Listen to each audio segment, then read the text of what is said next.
Good morning friends, তোমরা সবাই কেমন আছো? আশা করি ভালো আছো, সুস্থ আছো।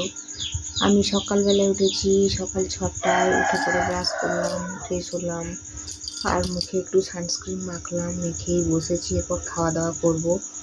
তো শীতকাল আসছে, হালকা হালকা ঠান্ডা পড়েছে, ঠান্ডার আমেজ। আর সত্যি কথা বলতে ঠান্ডাটা একটু পড়েছে, কুয়াশা পড়ছে। তো সকালবেলায় এখন চা খাবো। কালকে রাতে লুচি হয়েছে, লুচি চা এইসব খাওয়া হবে।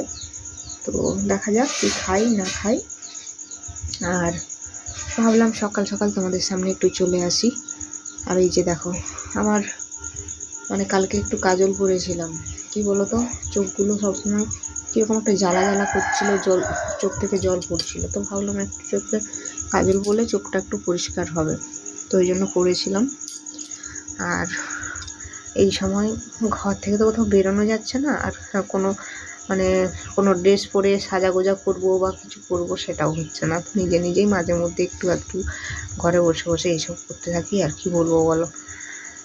তো এই যে বিছানাপত্র সব তুলে দিয়ে এই যে বসেছি, ট্রাস করেছি। এরপর ব্রেকফাস্ট করব, ওষুধ খাবো।